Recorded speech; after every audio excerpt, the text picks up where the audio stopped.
नमस्कार दोस्तों, आप सभी का स्वागत है मेरे चैनल पे।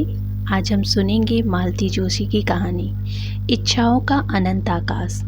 तो चलिए स्टार्ट करते हैं। कहानी पसंद आए तो वीडियो को लाइक, शेयर और चैनल को सब्सक्राइब जरूर कीजिएगा। किसका फ़ोन था? मैंने पूछा। अवस्थी जी का। मिसेस नारंग नहीं रही क्या? मेरी तो चीख ही निकल गई। चीखो मत, ये झल्लाए। बिना बात एकदम हाइपर हो जाती हो। चीखूंगी नहीं। अभी शाम को तो हम दोनों मंडी से हफ्ते भर की सब्जी लेकर आए हैं। और अब वो वाली मिसेस नारंग नहीं, पहले वाली।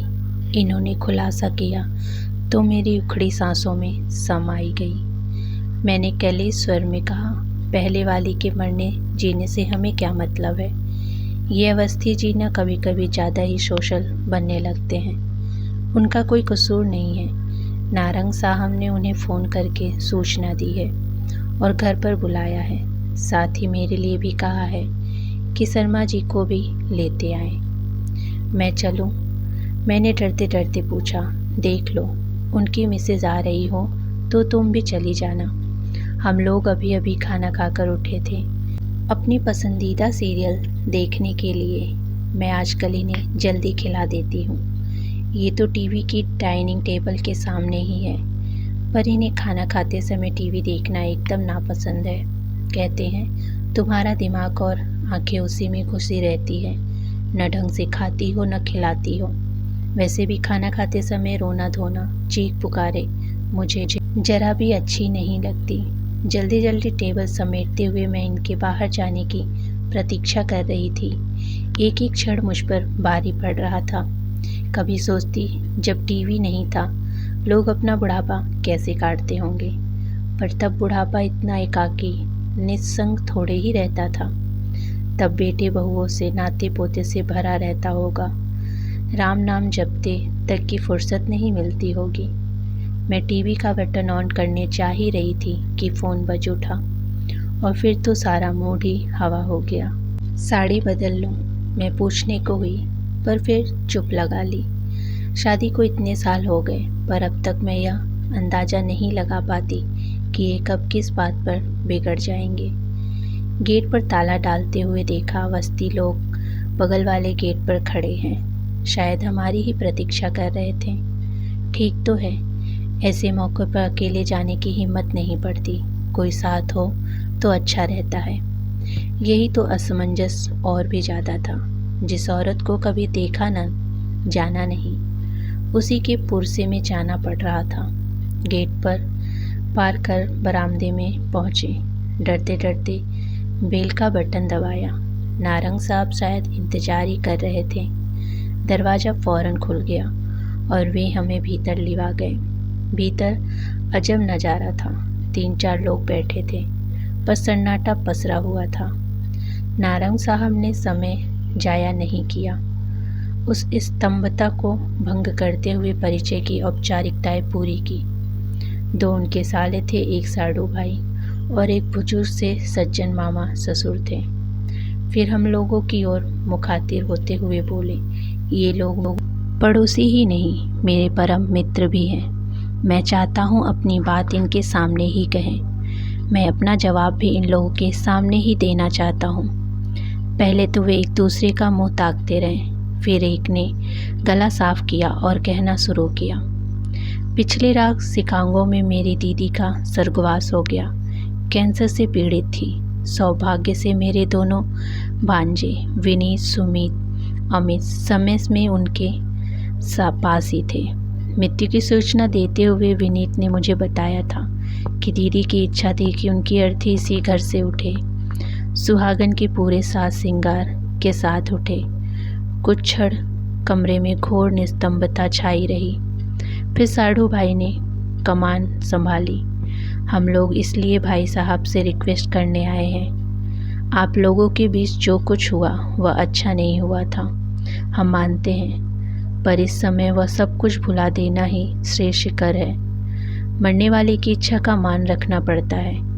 फांसी की सज़ा पाने वाले से भी उसकी अंतिम इच्छा पूछी जाती है और वह पूरी की जाती है। इसीलिए अगर दीदी की इच्छा थी कि उसकी विदाई इस घर से हो, आप एक बात भूल रहे हैं जनाब, इस घर से उनकी विदाई 16 साल पहले ही हो चुकी है और वह भी उनकी इच्छा मान रखते हुए की गई थी।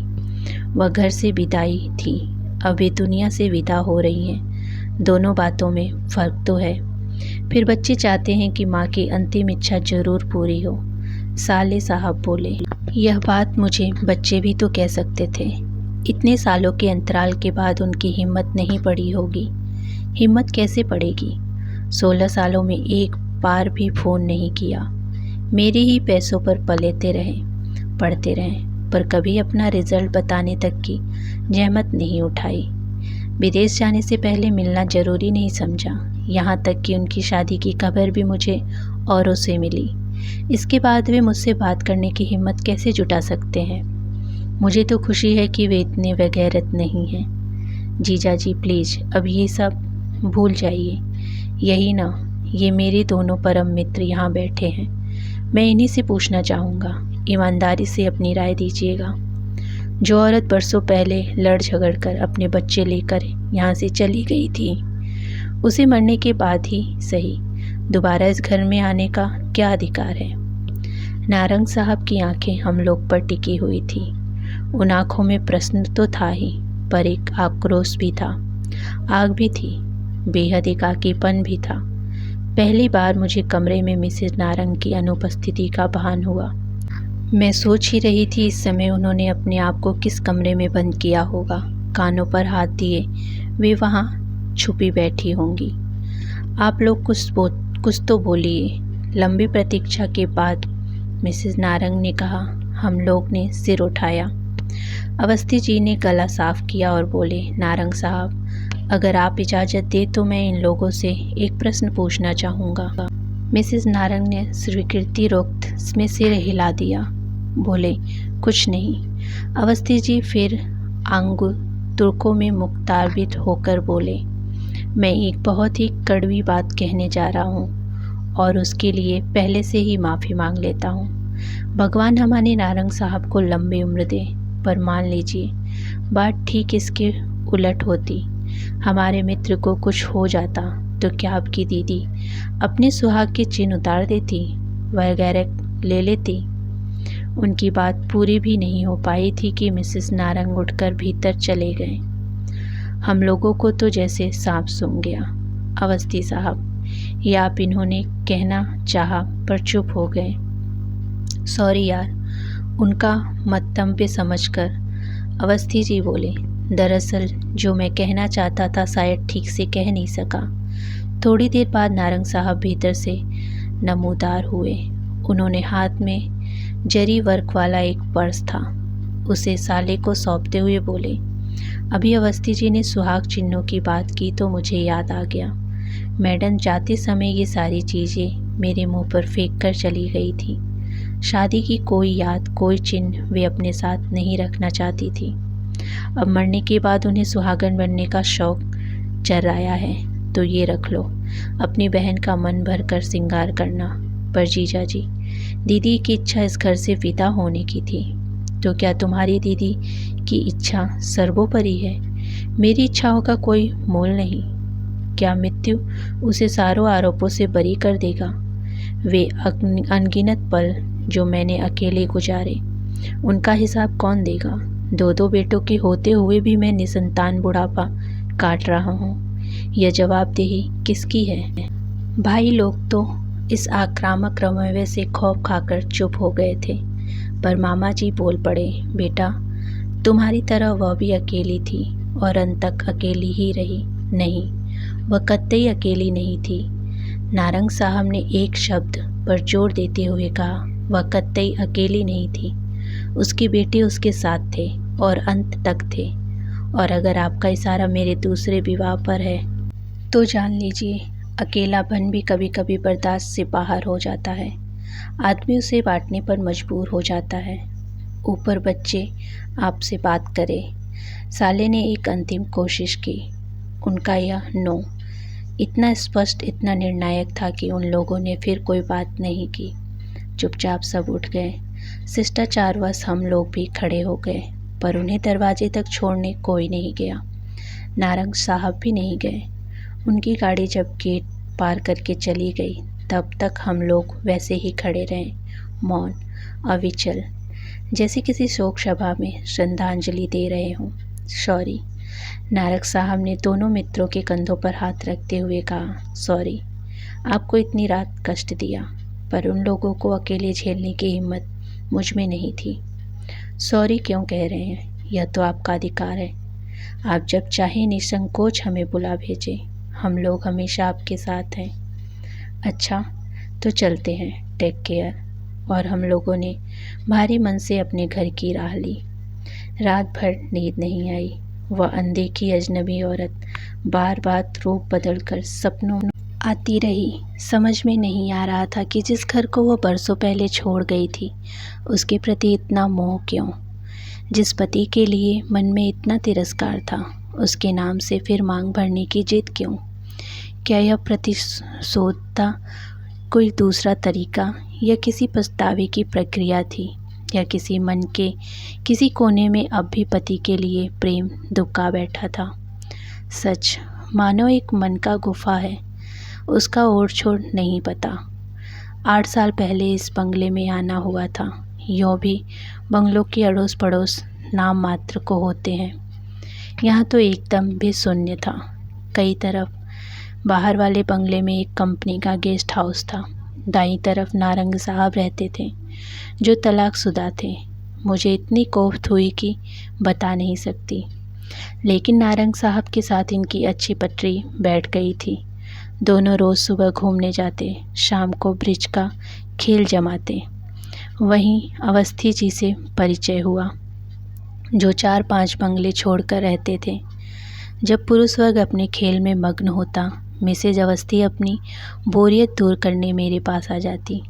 हम लोगों में अच्छा पहनाया हो गया था। फिर एक दिन सुना कि नारंग साहब शादी कर रहे हैं। तर्क वितर्कों की जैसी बाढ़ सी आ गई। किसी ने कहा इसी औरत के कारण पहली वाली को छोड़ चले गए, लेकिन फिर 10 साल बर्बाद करने की क्या ज़रूरत थी? तलाक के बाद तुरंत शादी कर सकते थे। किसी ने कहा दिग्गज मित्र की पत्नी है, उसे सहारा देने के लिए यह कदम उठाया है। किसी ने कहा ऑफिस की सहकर्मी है। शादी के बाद एक छोटी सी पार्टी देकर नारंग साहब ने पत्नी की मित्रों, रिश्तेदारों व विधिवत मिलवाया। तभी इन विवादों का, अफवाहों का दौर शांत हुआ। नई वाली मिसेस नारंग मुझे देखते ही भाग गई। हम लोग की खूब अच्छी ट्यूनिंग जम गई। उनकी कहानी वही थी जो आधुनिक भारत की 40% कन्याओं की होती है। पिता की अकाल मृत्यु के बाद कोमल कंधों पर घर परिवार का भार, भाई बहन को एक एक करके निपटाते हुए अपने बारे में सोचने का समय नहीं मिला। जब सारी जिम्मेदारियों से फारिग हुई तो पता चला उम्र 45 को छू रही थी। तब भाई बहन ने पहल के ब्यूरो में नाम लिखवाया, अखबारों में विज्ञापन दिया। जांच पड़ताल के बाद नारंग साहब का नाम फाइनल हुआ और वह मेरा पड़ोस गुलजार करने आ गई। यह सुख उन्हें जीवन में इतना देर बाद मिला था कि अपने इतने बरसों वाली पुरानी नौकरी उन्होंने एक झटके में छोड़ दी। अपनी नई नवेली घर गृहस्थी में अब वे ऐसे रच बस गई जैसे बरसों से यही सब करती आ रही हूँ। आधी रात के बाद कहीं मुश्किल से आंख लग पाई थी कि घंटी बजी। पहले तो समझ में ही नहीं आया कि दरवाजे की घंटी थी या फ़ोन की। फिर पता चला इनके मोबाइल का रिंग। अधमुदी पलकों में मैंने घड़ी देखा, सुबह के 5 बज रहे थे। तब तक वे फ़ोन रख चुके थे। किसका फ़ोन था? नारंग का। गेट पर खड़े हैं। इन्होंने उठते हुए कहा। ये चप्पल डाल बाहर चले गए तो गाउन पर शॉल डालकर मैं भी पीछे पीछे हो ली। रात करीब 11 बजे तो हम लोग उनके घर से लौटे थे। अब इतनी सी देर में और क्या हो गया? सरद दरवाज़ा खोलकर हम लोग बाहर आए। धुंधलेके में गेट के बाहर एक आकृति नज़र आ रही थी। उनका फ़ोन आ गया था, इसलिए निश्चिंत थे, नहीं तो एकदम गेट खोलने की हिम्मत नहीं पड़ती। सॉरी, आपको सुबह सुबह डिस्टर्ब कर रहा हूँ। नहीं, गेट मत खोलिए, मैं भीतर नहीं आऊँगा।